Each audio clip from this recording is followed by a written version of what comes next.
LoreWarrior Armour. Pegasus Scout Hover Tank. Overview. The Pegasus first made its appearance as an inexpensive recon unit during the First Succession War, when that vicious conflict forced the houses to redirect scout battlemechs to frontline duty.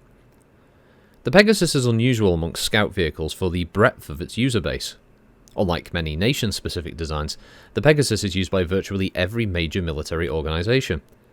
This proliferation is due to a successful licensing deal between the original manufacturer, the Exeter organisation, and Red Devil Industries of Pandora, in which Red Devil traded a license to build the reliable Defiance B3M laser, and quite a bit of money, for the license to build the Pegasus. The illegal copies produced by Hellspawn Industries of Cyan also kept Pegasi plentiful. Capabilities. Often described as a harasser on steroids, the Pegasus carries much of the same armament in the form of a pair of turret-mounted SRM-6 racks for its main offensive and defensive armament. In its front is a single medium laser that, though inefficient for its weight on this internal combustion vehicle, does allow the Pegasus to operate behind enemy lines even after its missiles run dry. The Pegasus is reasonably well armoured for a hover tank of its size, with 6.5 tons of Protect Tech on its frame. Though crews are trained to avoid enemy contact as much as possible, the armour has allowed the tank to survive several lucky large laser hits to any location. Unless hiding from enemy patrols, the Pegasus moves at a respectable top speed of near 130 km per hour. The main feature of the Pegasus is not its combat systems, but its electronics suite. Its targeting system allows the computer to scan and select targets that are the easiest to hit, automatically firing off its laser and missiles unless the human gunner overrides this. This is the closest thing to an artificial intelligence that the Innisphere has allowed since the Amaris Civil War, even as modern days many still fear automated systems being turned against them.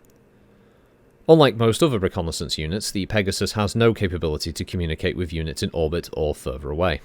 Units must purchase and install an additional Exeter-built transmitter called Transboost for such capabilities. This is a tight beam microwave system, allowing for secure long-range communications. Many customers complained of the need to purchase separate equipment to give the Pegasus the same capabilities as other readily available scout tanks, to which Exeter responded by offering pre-installed Transboost units in 3027, for a nominal fee. Deployment. Exeter has attempted several times to serve cease and desist orders to Hellspawn Industries on Cyan for reproducing the Pegasus without permission, but both the current and previous chancellors have blocked any diplomatic missives and court actions alike. Hellspawn has been selling to the Capellan Confederation at cut rates with the Transboost, which explains the blatant protectionism by a realm in desperate need of any and all military equipment. Red Devil's production line continued to operate at full capacity for the newly created Federated Commonwealth. However, lack of funds for upkeep or maintenance has begun to take its toll on the production line.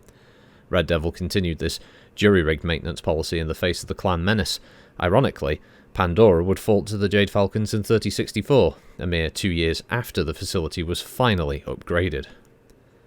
Scarborough Manufacturing of Al Nair also produces a version of the Pegasus, though it lacks the sophisticated electronics. Exeter refused to license these in protest of Scarborough's avoidance of FWL import taxes.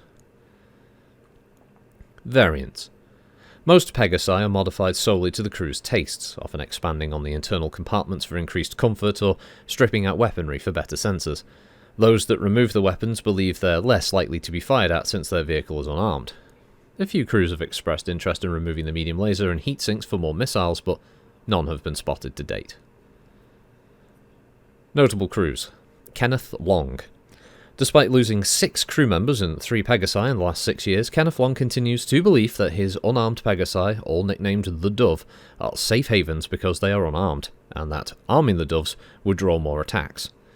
His surviving crewmates, however, think this is folly, as they find themselves being attacked by vehicles that would otherwise be scared to engage this tank, such as the Ferret VTOL that was credited with the latest kill of one of the Doves.